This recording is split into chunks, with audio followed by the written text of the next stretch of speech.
Muy buen día, bienvenidas y bienvenidos a nuestra sexta sesión de nuestra clase Juicio de Amparo.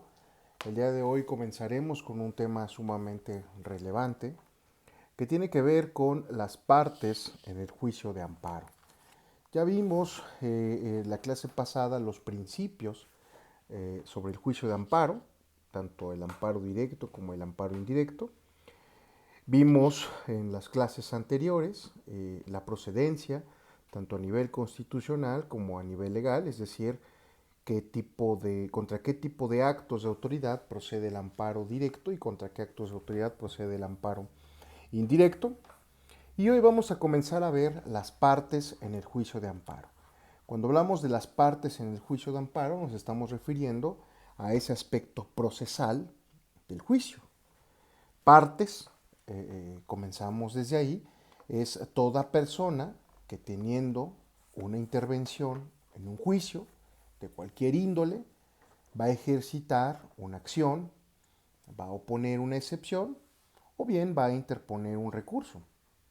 Ya los tratadistas clásicos como Ignacio Burgoa ha señalado que una parte es toda aquella persona a quien la ley va a facultar para deducir una acción, para oponer una defensa en general o interponer un recurso, o a cuyo favor o contra quien vaya a operarse la actuación concreta de la ley. Si se dan cuenta, parte es tanto el que deduce una acción como el que opone una excepción como el que interpone un recurso. Todos los que intervienen en el juicio de amparo se les denominan partes. Y nosotros, en nuestro artículo quinto de la ley de amparo, considera a las siguientes partes en el juicio de amparo. En primer lugar, el quejoso. En segundo, la autoridad responsable. Tercero, el tercero interesado. Cuarto, el Ministerio Público Federal. Analicemos cada una de las partes, porque cada uno, desde luego, va a tener sus particularidades. El quejoso. Es común que en el juicio de amparo, a la parte actora, a la parte que presenta la demanda, se le denomine quejoso. También es conocido como el agraviado. Es la persona a quien va a resentir justamente la acción del acto que vamos a estar reclamando, de la resolución de la cual vamos a interponer el juicio de amparo, del acto de autoridad, de la norma, etcétera. Por lo tanto, puede ser tanto una persona física o una persona jurídico-moral. Y puede presentarla por sí misma, es decir, por su propio derecho presentar una demanda de juicio de amparo, o por su representante legal, o su apoderado legal, podremos decir. Pero también puede ser a través de su defensor o su asesor jurídico. Recordemos que en materia penal el defensor es la persona que va a defender los intereses y va a establecer una estrategia de litigio a favor de la persona imputada. Y la persona asesora jurídica va a ser el abogado de la víctima o del ofendido del delito. Cualquiera de las dos personas, el representante legal, el defensor jurídico, el asesor jurídico, pueden interponer el juicio de amparo. Incluso la ley de amparo señala que puede ser por cualquier persona cuando se presentan ciertos casos. Esta persona quejosa, este agraviado, es la que va a ejercitar esta acción de amparo para reclamar una norma general, un acto o una omisión de autoridad, o en algunos casos un particular. ¿Por qué? Porque va a estimar que ese acto, que esa norma, que esa omisión le va a causar un agravio en contra de un derecho humano o un derecho fundamental. Un derecho humano que esté previsto en los tratados internacionales o en la constitución política. La parte quejosa la conocemos comúnmente como la parte actora en el juicio de amparo. Ahora, ¿quiénes son los que pueden solicitar el juicio de amparo?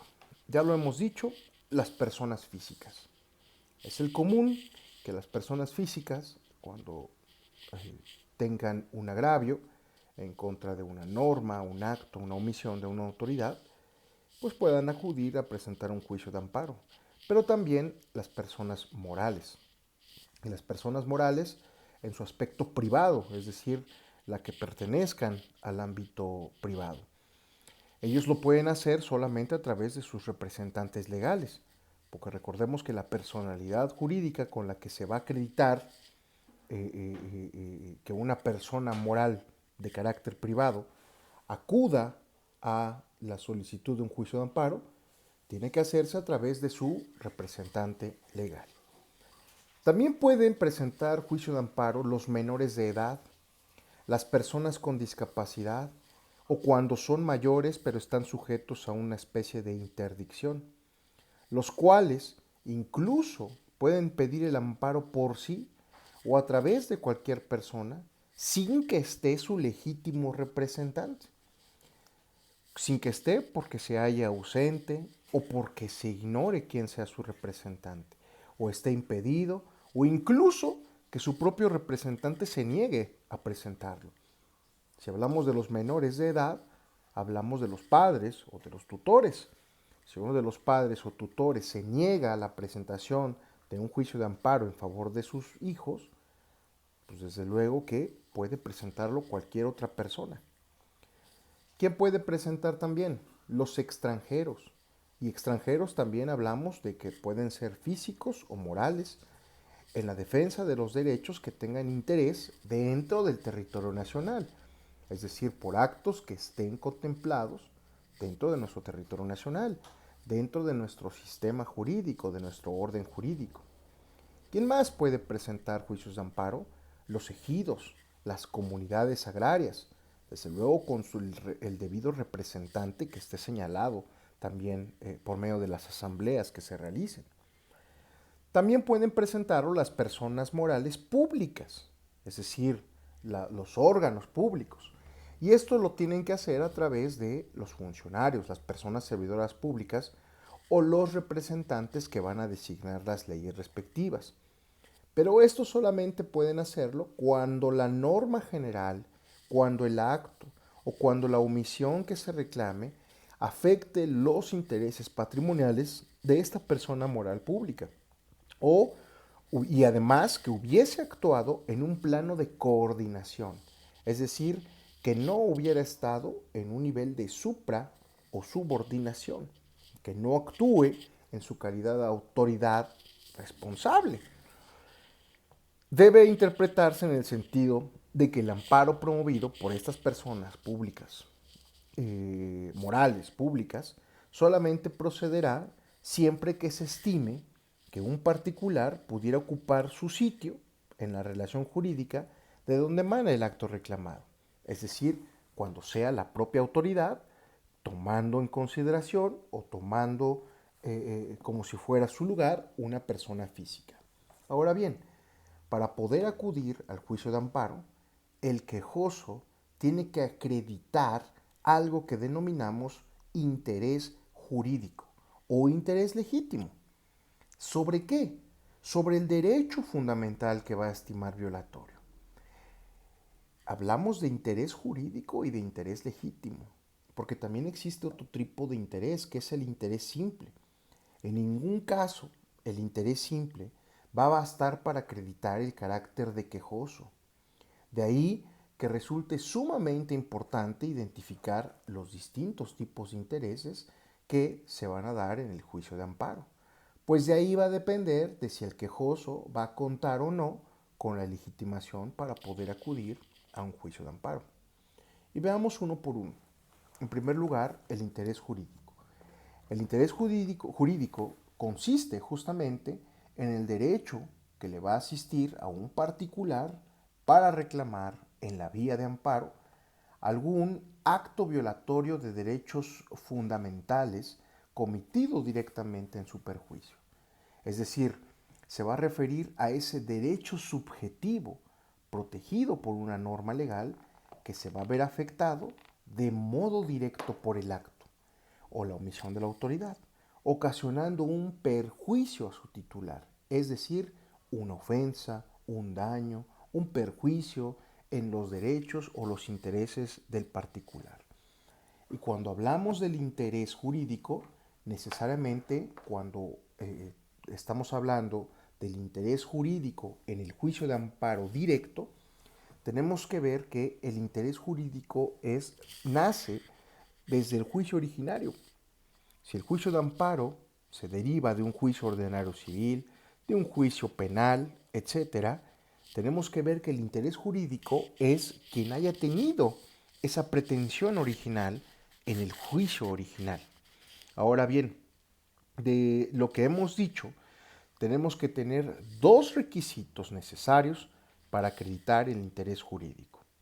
El primero de ellos es demostrar la titularidad de un derecho subjetivo protegido por una norma. Si yo no demuestro que la norma me dota a mí de un derecho subjetivo, no puedo acreditar el interés jurídico. Pero además, el segundo requisito es que el acto de autoridad, es decir, lo que se emane, cause un perjuicio de modo directo a ese derecho subjetivo que yo tengo tutelado por una norma.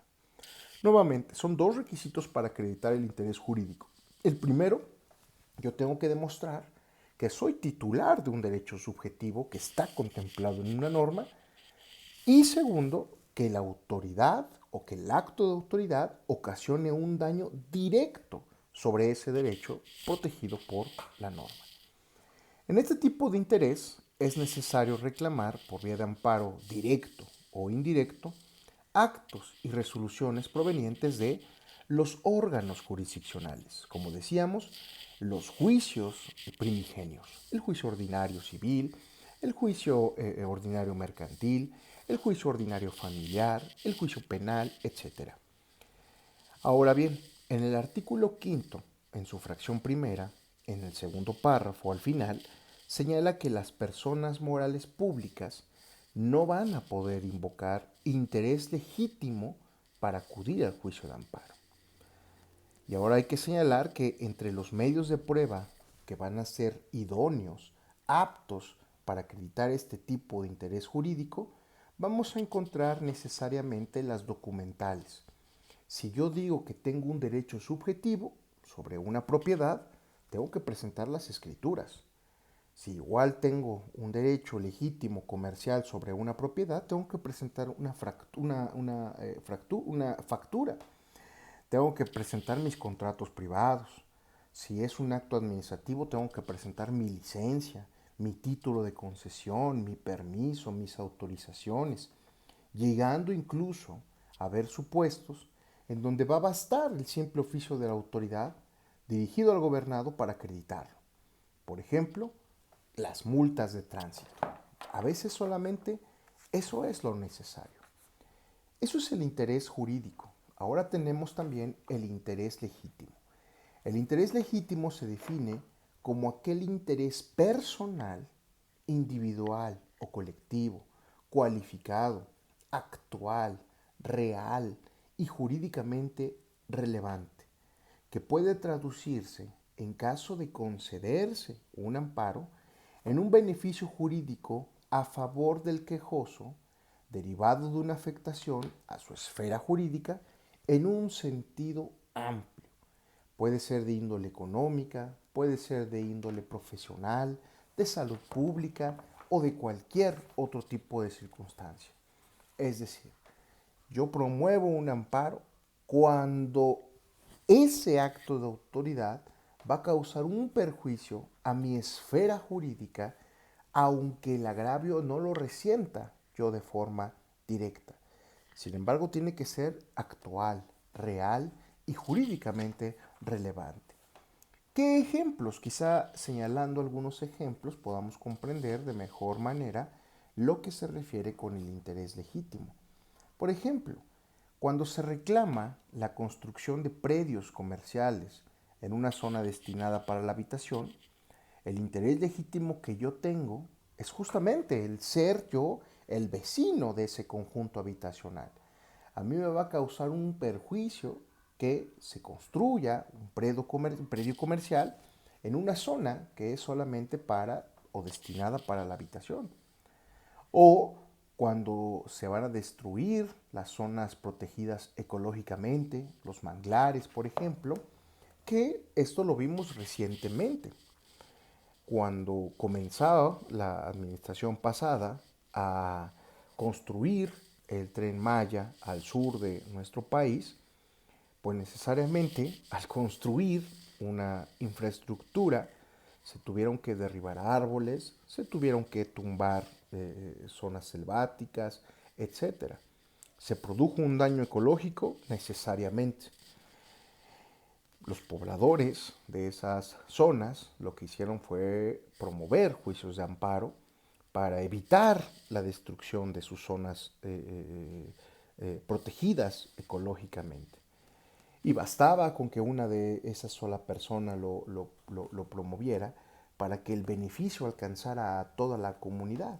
Es decir, toda la comunidad tenía un interés legítimo sobre ese acto de autoridad. Ya llevamos el interés jurídico, el interés legítimo. Ahora tenemos algo que se denomina interés simple. ¿Cuál es? El interés simple es aquel interés jurídicamente irrelevante para la persona que reclama el acto de autoridad. Entendido este como el que puede tener cualquier persona por alguna acción, por alguna omisión del Estado, pero que en caso de satisfacerse no se va a traducir en un beneficio personal para el interesado, pues no supone una afectación a su esfera jurídica en ningún sentido. Es importante señalar, por ejemplo, que la ley de amparo, en su artículo 5, en la fracción 1, que podrá tener el carácter del quejoso la persona que aduzca tener un interés jurídico o legítimo para reclamar el auto de autoridad. No dice simple, solo el que aduzca tener un interés jurídico o un interés legítimo. Tiene implicaciones relevantes al momento cuando se interpone la demanda de amparo. Pues queda claro que quien aduzca con cierta probabilidad que el acto reclamado va a afectar dichos intereses, tiene, a primera vista, suficiente legitimación para promover el juicio de amparo, aunque al momento de presentar la demanda no haya aportado pruebas suficientes. De ahí que, por ejemplo, en el amparo indirecto, el momento procesal oportuno para que el quejoso acredite su interés jurídico o su interés legítimo se pueda dar desde la presentación de la demanda de amparo y hasta antes de la celebración de la audiencia constitucional, lo que significa que, salvo casos excepcionales, la falta de interés jurídico o la falta de interés legítimo no va a ser una causa notoria y manifiesta para desechar una demanda de amparo al momento de presentarla, porque va a tener hasta antes de la audiencia constitucional para acreditar mediante algún documento que cuenta justamente con ese interés jurídico o legítimo. Hasta ahí hemos visto ya a una de las primeras partes del juicio de amparo, que se trata del quejoso. Vayamos ahora a la siguiente. La siguiente es la autoridad responsable.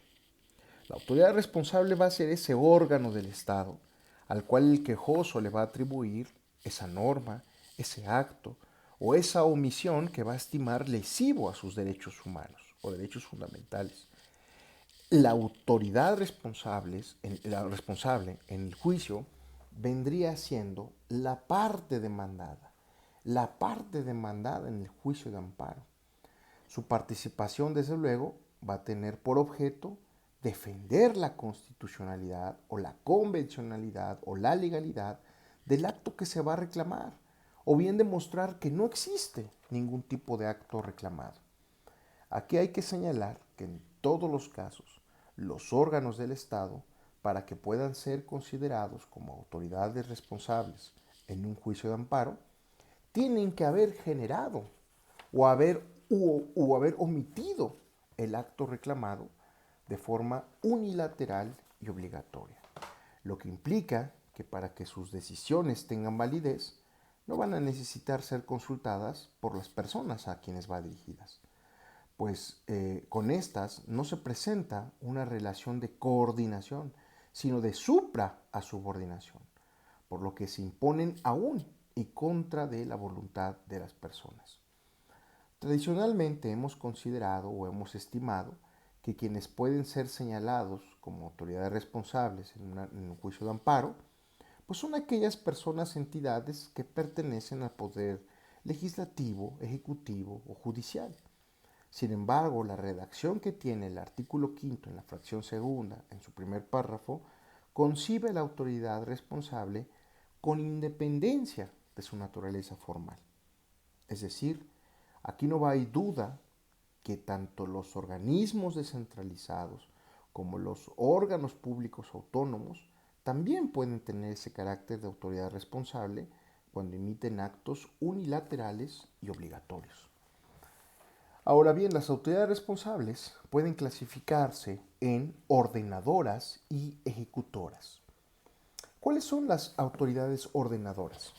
Las autoridades ordenadoras son todas aquellas que gozan de la facultad de decisión y que emiten o dictan la ley o el acto reclamado.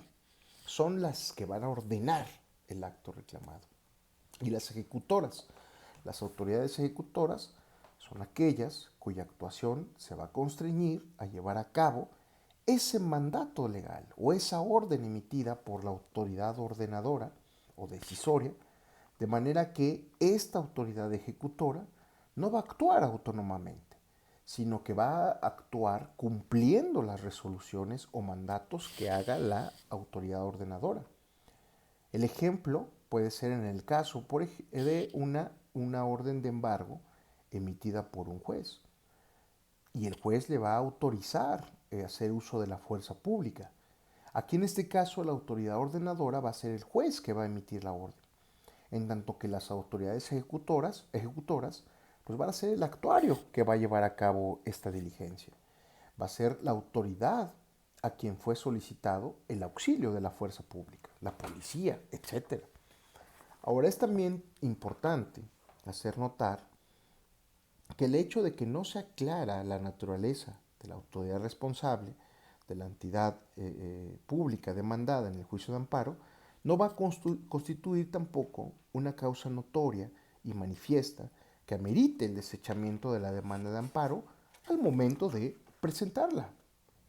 Ahora, aquí tenemos que tener una nota porque de acuerdo a la redacción de la Ley de Amparo de 2013, se consideran también a los particulares en ciertos casos como autoridades responsables. Pero aquí tenemos que ver cuándo es que una persona particular va a tener ese carácter de autoridad responsable. El artículo quinto, fracción segunda, en el segundo párrafo, dice que los particulares pueden ser considerados autoridades responsables siempre y cuando realicen actos equivalentes al de una autoridad y que estos actos afecten derechos, afecten las funciones que se encuentren determinadas en una norma general. De esta deducción podemos nosotros extraer tres circunstancias, tres requisitos que se debe satisfacer para que una persona particular pueda ser considerada como una autoridad responsable en el juicio de amparo. La primera es que el acto o la omisión que el quejoso le atribuya equivalga a los de una autoridad. Esto es, lo que la autoridad haga en dictar, ordenar, ejecutar o trate de ejecutar algún acto en forma unilateral y obligatoria, o bien que omita actuar en determinado sentido. Pero también otro requisito es que afecte derechos, creando, modificando, extinguiendo situaciones jurídicas.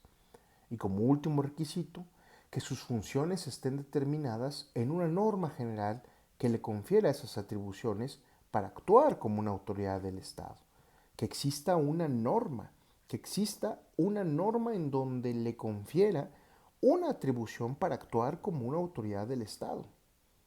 Esto va a implicar que para que un particular se considere como autoridad para los efectos del juicio de amparo, es necesario que actúe con autorización de una ley en donde cual va a desempeñar funciones que originalmente le van a competir al Estado, de modo unilateral, de modo obligatorio, en un plano de supra a subordinación y no de coordinación, lo que implica que el particular actúe como si fuera una autoridad.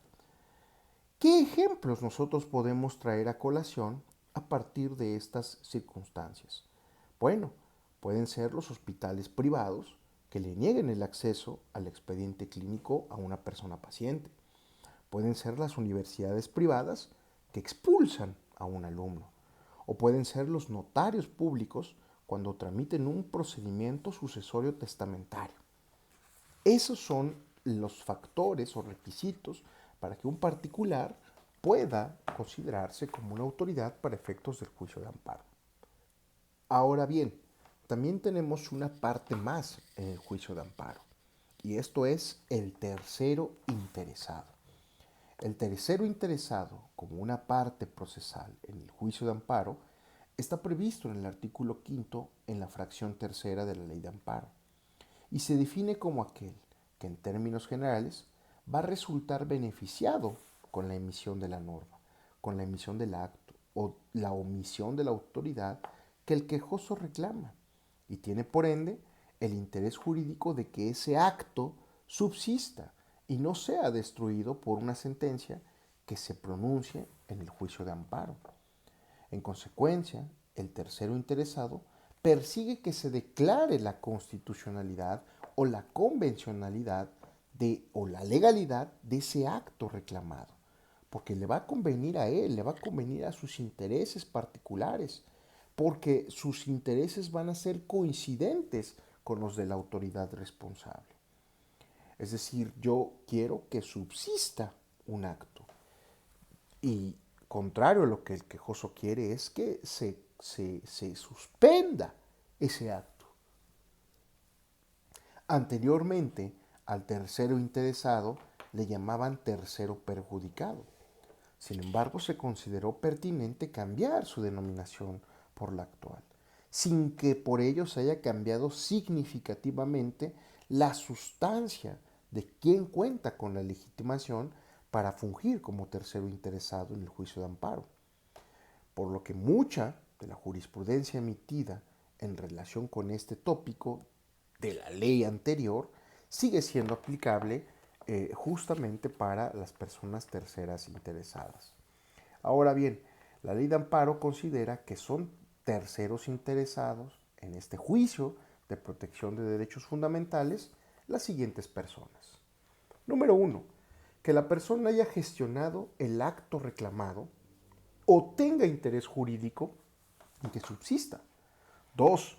La contraparte del quejoso cuando el acto reclamado emane de un juicio o una controversia del orden judicial, administrativo, agrario, del trabajo, o tratándose de persona extraña al procedimiento en la que desde luego va a tener un interés contrario al de la persona quejosa. ¿Quién más consideran terceros interesados? La víctima del delito o el ofendido, que tenga derecho a la reparación del daño o a reclamar la responsabilidad civil cuando el acto reclamado emane de un juicio del orden penal, cuando afecte de manera directa esa reparación o responsabilidad. También, como cuarto, es el indiciado o el procesado cuando el acto reclamado sea el no ejercicio o el desistimiento de la acción penal por parte del Ministerio Público. Y como finalmente tenemos la quinta, el Ministerio Público que haya intervenido en el procedimiento penal del cual derive el acto reclamado, siempre y cuando no tenga la calidad de tercero o de autoridad responsable. Ahora, aquí hay que precisar que el tercero interesado constituye una auténtica parte procesal en el juicio de amparo, por lo que quien adquiere dicho carácter va a quedar facultado para realizar prácticamente todas las actuaciones que permite la ley para el quejoso, tal como promover incidentes, interponer recursos, intervenir en los que promuevan las demás partes ofrecer y rendir y objetar pruebas, solicitar la suspensión, el diferimiento de las audiencias, recusar, plantear motivos de competencia, causas de improcedencia y en general cualquier acto necesario para sus intereses. De la misma manera, tal como sucede con el quejoso, el tercero interesado puede acudir por sí mismo, por su propio derecho, o a través de su representante legal o de su apoderado, o si se trata de la materia penal por conducto de su defensor o del asesor jurídico, según se trate de la víctima o del inculpado. Ahora bien, también otra de las partes en el juicio de amparo que tenemos es el Ministerio Público Federal. El Ministerio Público Federal ha sido considerado parte en el juicio de amparo prácticamente desde que se creó la ley y en la actualidad se erige como una especie de cuarta parte procesal en el ahora denominado juicio de derechos fundamentales o juicio de amparo. Aunque hay que aclarar que su actuación es limitada en comparación con las demás partes, pues su actuación se va a constreñir a la posibilidad de formular alegaciones jurídicas en torno a la litis de amparo, en cuestión a través de los pedimentos, e interponer recursos en ciertos casos. Sus posibilidades procesales se encuentran previstas en el artículo 5, en la fracción cuarta de la ley de amparo, que establece que podrá interponer los recursos que señala la ley y los existentes en amparos penales cuando se reclamen resoluciones de tribunales locales, independientemente de las obligaciones que la misma ley le va a precisar para procurar pronta y expedita administración de justicia, precisando en el párrafo segundo del dicho numeral que en amparos indirectos en materia civil y mercantil, con exclusión de la materia familiar, donde solo se puedan afectar intereses particulares, el Ministerio Público podrá interponer los recursos previstos en la ley, cuando los quejosos hubieran impugnado la constitucionalidad de normas generales y este aspecto se aborde justamente en la sentencia. Ahora, la función del Ministerio Público ha sido considerada desde el plano teórico como la de una parte supervisora del cumplimiento de la legalidad, del desarrollo del debido proceso en el amparo. Tiene que velar por el interés público. El objetivo es de que se observe el orden constitucional y convencional y se respeten los derechos fundamentales de las personas, así como también en defensa de los intereses sociales y del Estado. No tiene un interés particular ni se inclina por los intereses de alguna de las otras partes en el amparo. Sin embargo, en la práctica, muchos han criticado la actuación del Ministerio Público Federal en el trámite de los juicios de amparo, pues la gran mayoría de las veces se limitan a formular pedimentos, cuya única solicitud es que se sobresea el juicio de amparo y que se les pidan copias certificadas de la sentencia que en su caso llegue a dictarse. Esto ha llevado a muchos a considerar su desaparición como parte del juicio de amparo, por no considerarse relevante en su actuación y por si por el contrario ocasiona pérdida tanto de recursos humanos como financieros de esta representación social federal. A nosotros nos parece de forma adecuada porque va a velar y va a proteger el interés público. Ahora bien, existen otro tipo de sujetos que intervienen en el juicio de amparo que no están contemplados dentro de esta categoría. Son otros sujetos que sin necesariamente adquieran la calidad de parte, pues no tienen ese interés directo en el resolutivo del juicio de amparo, son las siguientes, por ejemplo. ¿Quién son otros sujetos que intervienen en el juicio de amparo? El juez de distrito, los magistrados de circuito, los ministros de la Suprema Corte de Justicia de la Nación, según corresponda, en su calidad de impartidores de justicia. ¿Quién más? Los peritos y testigos ofrecidos por las partes durante la substanciación del juicio de amparo. Aquellos a quienes el quejoso y el tercero interesado pueden autorizar para que reciban notificaciones en su nombre, que se impongan en autos, siendo menester para las materias civil, mercantil y laboral, cuando sea el patrón o administrativa, que el autorizado sea una persona con título profesional, con cédula profesional en derecho, pudiendo ser autorizada también cualquier persona con la capacidad legal, esto es decir, desde los 18 años, pero esta persona únicamente se puede para oír y recibir notificaciones. Y finalmente, los delegados que pueden acreditar las autoridades responsables para que concurran a las audiencias públicas, rindan pruebas, formulen alegatos y presenten las promociones o interpongan los recursos. Hasta aquí tenemos el tema de las partes en el juicio de amparo. Esto nos va a servir para que a continuación nosotros podamos verificar la competencia para conocer del amparo indirecto, los plazos para presentar la demanda de amparo indirecto, así como las formas de presentación de la demanda, qué es lo que contiene la demanda. Así que entremos justamente a este tema para abordarlo enseguida. Una vez que ya conocemos las partes dentro del juicio de amparo, tanto amparo directo como el amparo directo o indirecto, ahora tenemos que ver la competencia. Vamos a entrar ya al tema específicamente del amparo indirecto para verificar en primer lugar la competencia para conocer de este juicio de amparo indirecto. El juicio de amparo indirecto, por regla general, se va a presentar ante los juzgados de distrito del Poder Judicial de la Federación. Faltó el micrófono, no sé si se alcanzó a escuchar. Eh, abordemos, nuevamente recapitulo, abordemos el tema de la competencia ya para conocer del juicio de amparo indirecto. A partir de ahora vamos a verificar lo que tiene que ver en primer término con el juicio de amparo indirecto, abordándolo ya después de que vimos los principios, las partes, la procedencia, etc. Y ahora vamos a ver la competencia en primer lugar para conocer el juicio de amparo indirecto. Este juicio de amparo, por regla general, se va a tramitar y se va a presentar ante los juzgados de distrito del Poder Judicial de la Federación. A esto le vamos a llamar la competencia genérica. Es genérica porque es por lo general y excepcionalmente se puede presentar ante los tribunales unitarios de circuito únicamente cuando se reclamen actos de otro tribunal de circuito, cuando actúen como órganos de segunda instancia en procesos civiles o penales. Y a esta le vamos a llamar la competencia excepcional.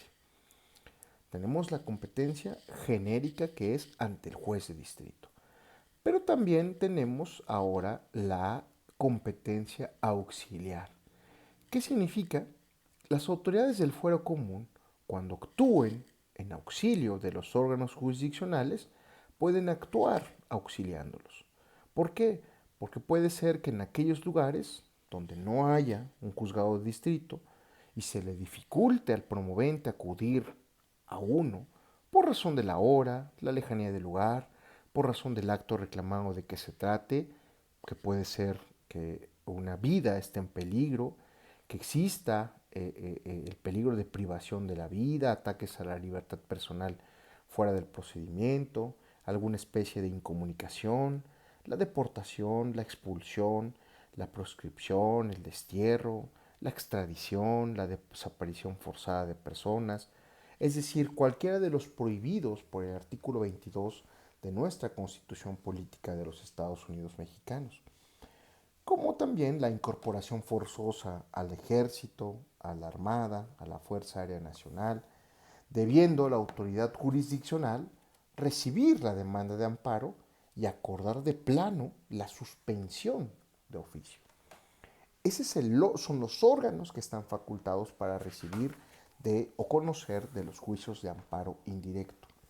Ahora bien, ¿cuáles son los plazos que una persona tiene para promover una demanda de amparo indirecto? Y aquí tenemos que acudir a los artículos 17 y 18 de la Ley de Amparo. En esos artículos se establece como regla general que el juicio de amparo deberá presentarse dentro del término de 15 días hábiles siguientes, contados a partir de, y ahorita veamos los supuestos, son 15 días hábiles siguientes, contados a partir de, en primer lugar, el día siguiente al que haya surtido efectos, conforme a la ley del acto, la notificación al quejoso de la resolución o acuerdo que reclame. También son contados a partir del día siguiente al que haya tenido conocimiento de esos hechos o de su ejecución. Y también puede presentarlo dentro del término de 15 días hábiles en el caso que se haya ostentado sabedor de los referidos actos. En el momento en que él ya supo sobre esos actos, comienza a avanzar el tiempo para la presentación de la demanda. Ahora bien, en este artículo 17 de la Ley de Amparo hay excepciones a este periodo de los 15 días. El primero de ellos, de las excepciones, es cuando se reclame una norma general autoaplicativa. Esto ya lo vimos en algunas clases pasadas. Hay normas autoaplicativas y heteroaplicativas. Autoaplicativas que con su sola emisión, con su sola publicación, va a causar un perjuicio a una persona. A diferencia del otro tipo que es la heteroaplicativa, va a necesitar que esa norma que ya se fue publicada ahora se aplique a un caso particular, que significa la norma, el acto heteroaplicativo. Bueno, en el 17 establece la excepción de los 15 días cuando se trata de una norma general, es decir, que sea autoaplicativa. En este caso, las normas autoaplicativas, el plazo es de 30 días y comienza a partir de que entra en vigor. Es decir, si se publica en el diario oficial y dice esta norma tendrá o iniciará su vigencia al día siguiente de su publicación en el diario oficial de la Federación. Y supongamos que ya se publica.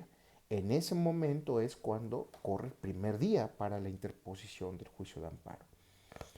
Hay otra excepción que se refiere a que cuando el acto reclamado implique peligro de privación de la vida, cuando implique algún ataque a la libertad personal fuera del procedimiento, cuando existe el peligro de una incomunicación, de una deportación, de una expulsión, de una proscripción, de un destierro, de una desaparición forzada de personas, o alguno de los prohibidos por el artículo 22 de la Constitución Política, así como la incorporación forzosa al ejército, a la Armada, a la Fuerza Aérea Nacionales, la demanda se va a presentar en cualquier tiempo.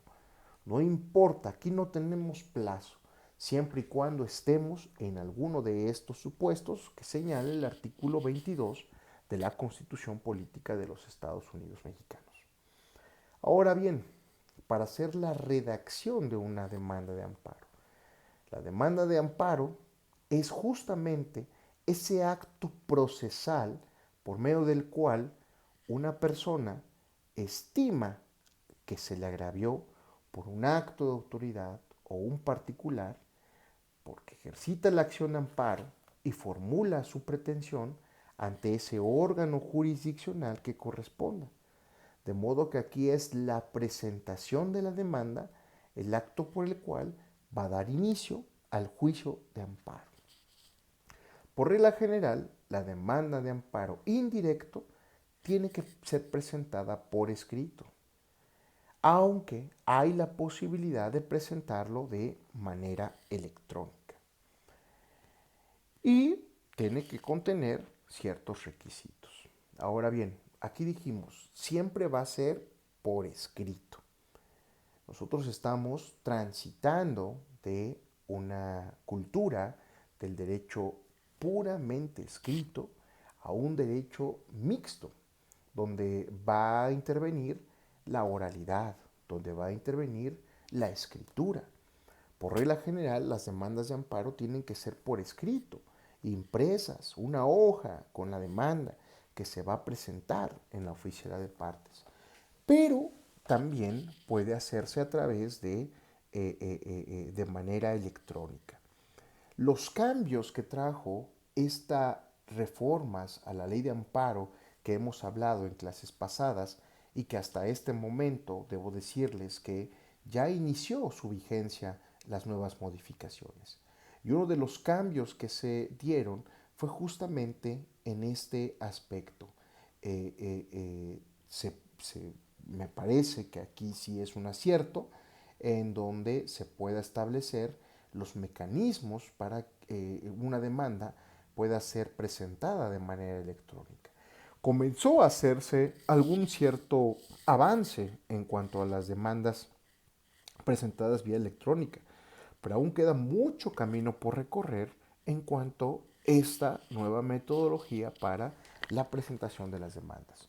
Lo que sí no tienen que ustedes equivocarse es en los plazos que se tienen que realizar. De nada sirve que ustedes sepan que las demandas de amparo se establecen por escrito si lo presentan al 16º día, por ejemplo, y no al 15 día de que ocurrió. Ahora bien, tenemos nosotros el artículo 108 de la Ley de Amparo que establece los requisitos mínimos que debe contener una demanda de amparo. En primer lugar, tiene que contener el nombre y domicilio del quejoso. Y si no lo hace por su propio derecho, tiene que llevar el nombre del que promueve en su nombre. Y desde luego tiene que acreditar su representación. Si no acredita su representación, entonces es cuando ocurren algunas circunstancias. ¿Qué más? Luego del nombre y domicilio del quejoso, tenemos que tener presente que el nombre y domicilio del tercero interesado, si es que hay y si los conoce. Y lo tiene que decir manifestando, bajo protesta de decir verdad, el nombre o el domicilio o decir que no los conoce. Tercero, tenemos que poner en nuestra demanda la autoridad o autoridades responsables. ¿A quién le vamos a demandar la emisión de ese acto, de esa norma, de esa circunstancia, de esa omisión? Pues a una autoridad responsable. La autoridad responsable tiene que ver justamente con esa autoridad que emite este acto. Tenemos que ponerla en la demanda. En caso de que se impugnen normas generales, el quejoso también va a tener que señalar a los titulares de los órganos del Estado, a los que se les va a encomendar su promulgación. En el caso de que las autoridades que hubieran intervenido en el referido decreto de la ley o en su publicación, el quejoso tiene que señalarlas con carácter de autoridades responsables únicamente cuando se impugne por actos, por vicios propios. Es decir, que en realidad exista una violación en cuanto a su publicación.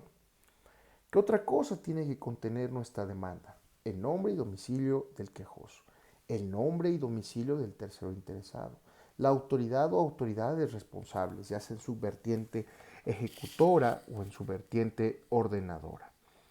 Ahora bien, tenemos que poner cuál es el acto que estamos reclamando. Es decir, vamos a colocar la norma general, el acto, la omisión que cada uno de la autoridad va a reclamar. Desde luego que en el momento ahí no pueden existir justamente, tiene que existir una sistematización para poder describir cuál es esa norma general, ese acto o esa omisión de cada una de las autoridades, y son varias. Y luego hay un requisito que se le denomina, bajo protesta de decir verdad, que los hechos o las abstenciones que van a constituir los antecedentes de ese acto reclamado sirvan como fundamento de los conceptos de violación. Ahora bien, tenemos nosotros que también establecer en la demanda de amparo los preceptos que, conforme al artículo primero de la Ley de Amparo, contengan los derechos humanos y las garantías que se estime que se viole con ese acto reclamado. Es decir, tenemos que señalar este acto reclamado, lo que va a hacer es que va a afectar mi derecho consagrado en el artículo 8º, que es el derecho de petición. Yo tengo que poner esos preceptos que contengan esos derechos humanos. Séptimo requisito: si el amparo se promueve con fundamento en la fracción segunda del artículo primero de la ley de amparo, se tiene que precisar la facultad reservada a los estados y otorgada a la Ciudad de México que ha sido invadida por una autoridad federal. Y si el amparo se promueve con apoyo de la fracción tercera de dicho artículo, se tiene que señalar el precepto de la Constitución General de la República, que contenga la facultad de la autoridad federal que haya sido vulnerada o restringida. Y finalmente, los conceptos de violación. Los conceptos de violación van a ser esas categorías lógico-jurídicas en donde se va a establecer por qué razón ese acto de autoridad violenta un derecho humano. Es todo un arte en la formulación de los conceptos de violación. Ahora, adicionalmente a lo anterior, la jurisprudencia ha establecido el requisito consistente en la firma del quejoso o de quien legalmente lo representa, porque ha señalado que en caso de no saber firmar, tiene que imprimir la huella digital. Hay que ver, cabe destacar que la ausencia de firma o la demostración que la misma fue falsa, lo único que da lugar es al desechamiento de la demanda de amparo. Es un requisito indispensable. Ahora, excepcionalmente, según se establece en el artículo 109 de la ley de amparo, la demanda podrá hacerse por comparecencia, ya no por escrito, por comparecencia. Y aquí puede serlo de manera verbal o incluso de cualquier persona, incluyendo los menores de edad, y en cualquier momento. Y en cualquier momento se refiere que puede ser en cualquier día inhábil. Cuando se reclamen actos que importen peligro de la privación de la vida, ataques a la libertad y todos los prohibidos por el artículo 22, así como la incorporación forzosa a las Fuerzas Armadas, bastará únicamente que el promovente manifieste el acto reclamado, la autoridad ordenadora, la autoridad ejecutora y el lugar en donde se encuentre el quejoso. Por eso ustedes ven que en estos casos, cuando es un caso urgente, únicamente se establecen este tipo de requisitos ya no más amplios cuando se trata de otro tipo de acto que se llegue a suscitar. La próxima sesión hablaremos sobre la tramitación del juicio de amparo, sobre las resoluciones que puede recaer una vez que yo presento mi demanda de juicio de amparo, el desechamiento, la prevención, la admisión. Vamos a ver las cuestiones de la competencia, la incompetencia, las notificaciones, a qué nos referimos cuando hablamos del informe justificado, y luego de ahí vamos a dar paso a hablar sobre lo que tiene que ver con el amparo directo. Ahora bien, vamos a marchas forzadas en nuestro curso. Parte de ello ha obedecido a que actualmente se publicaron en el Diario Oficial de la Federación unas modificaciones a nuestra ley de amparo. En cierto sentido, hay muchas consideraciones que siguen estando tal cual, que no ha cambiado, que al contrario, ha ido mejorando. Sin embargo, hay que ser críticos y hay que considerar que parte de las reformas a la ley de amparo obedecieron y pasaron por otro tipo de lógicas, que no era la lógica de la construcción de garantías en beneficio de las personas.